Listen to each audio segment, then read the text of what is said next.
اعوذ باللہ من الشیطان اللعین الرجیم بسم اللہ الرحمن الرحیم الحمدللہ رب العالمین الصلاة والسلام علی اشرف الانبیاء والمرسلین وعلی آلہ طیبین الطاہرین المعصومین الذین اذہب اللہ عنہم الرجس وطہرہم تطہیرا اللہم صل علی محمد وآل محمد اللہم اخرجنا من الظلمات الوہم واکرمنا بنور الفہم اللہم افتح علینا ابواب رحمتک وانشر علینا خزائن علومک برحمتک یا ارحم الراحمین۔ عزیزان محترم، کتاب عرفان اسلامی کی تلاش کے عنوان پر آپ کے ساتھ گفتگو جاری ہے، اور اس کتاب کی تیسری فصل میں جہاں مرحوم آیت اللہ مصباح یزدی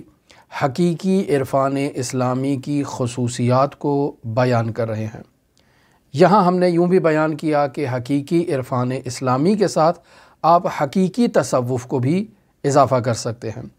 چونکہ ہم نے بیان کیا کہ اس کلمہ تصوف کا استعمال تاریخ اسلام میں مثبت اور منفی دونوں جہات سے ہوا ہے، لہٰذا ہمیں اس حقیقت کی طرف متوجہ ہونا ہے کہ اگر تصوف کا کلمہ یا عرفان کا کلمہ نیگیٹو معنی میں استعمال ہو، چاہے روایات میں استعمال ہو، بالفرض وہ روایات جو تصوف کی مذمت کے بارے میں بیان کی گئی ہیں، اگر ان روایات کو درست مان لیا جائے تو در واقع وہ ایک ایسے تصوف کی نشاندہی کرتی ہیں کہ جو اسلامی تعلیمات کے بالکل اپوزٹ اور مد مقابل آ کر قیام کرتا ہے، کھڑا ہوتا ہے، اظہار وجود کرتا ہے، بہت سی اسلامی تعلیمات کو نظر انداز کر دیتا ہے، بہت سے من گھڑت عقائد، نظریات اور احکام ایجاد کرتا ہے جنہیں بدعتیں کہا جائے، جنہیں انحراف کہا جائے۔ پس در واقع اس تیسری فصل کو جاننے کے بعد ہمارے پاس ایک معیار آ جاتا ہے، اور اس عیار اور اس معیار پر ہم عرفان اور تصوف کو پرکھ سکتے ہیں۔ اگر ان شرائط کا حامل عرفان ہو اور ان شرائط کا حامل تصوف ہو تو ہم اسے قبول کریں گے اور بیان کریں گے کہ تاریخ اسلام میں اگر تصوف کا یا عرفان کا کلمہ ماضی میں، حال میں یا استقبال میں پازیٹیو انداز میں استعمال ہو رہا ہے تو وہ در واقع اسی وجہ سے پازیٹیو انداز میں استعمال ہو رہا ہے کہ اس میں یہ تین شرائط پائی جاتی ہیں، یعنی وہ فطرت کے مطابق ہے، وہ جامعیت رکھتا ہے اور شریعت مقدسہ مطہرہ اسلامیہ کے عین مطابق ہے، شریعت سے تضاد نہیں رکھتا۔ لیکن اگر ہم یوں کہا جائے کہ تصوف کا کلمہ یا عرفان کا کلمہ نیگیٹو معنی میں استعمال ہو رہا ہے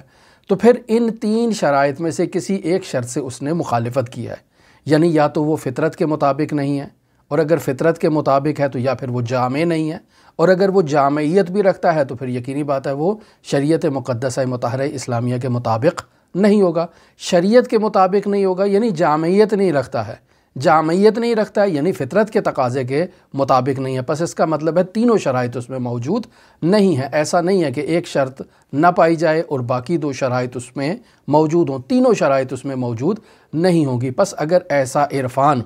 معاشرے میں آپ کو نظر آتا ہے یا ایسا تصوف آپ کو معاشرے میں نظر آتا ہے جو ان تین بنیادی شرائط کا حامل نہیں ہوتا تو ایسے عرفان کی اور ایسے تصوف کی مذمت بھی کی جائے گی۔ یہاں ہم آ کر ان روایات پر جو تصوف کی مذمومیت کے بارے میں اور مذمت کے بارے میں بیان ہوتی ہیں، ہم یہاں اغماض نظر بھی کر سکتے ہیں اور کہہ سکتے ہیں کہ وہ روایات اگرچہ تحقیق کے مطابق نادرست روایات ہیں، لیکن پھر بھی ہم یہاں خاموش ہو جاتے ہیں کہ چونکہ تصوف نادرست کی طرف اشارہ ہو رہا ہے لہٰذا خاموشی اختیار کی جا سکتی ہے۔ اور بیان ہو چکا کہ اس سلسلے میں باقاعدہ طور پہ آیت اللہ شیخ محمد حسن وکیلی نے تحقیق کی ہے کہ تمام وہ 13-14 روایات جو تصوف کی مذمت کے بارے میں بیان ہوتی ہیں انہیں کتاب حدیقۃ الشیعہ سے نقل کیا جاتا ہے، لہٰذا ہمارے منابع شیعہ میں وہ روایات کتاب حدیقۃ الشیعہ سے منتقل ہوئی ہیں،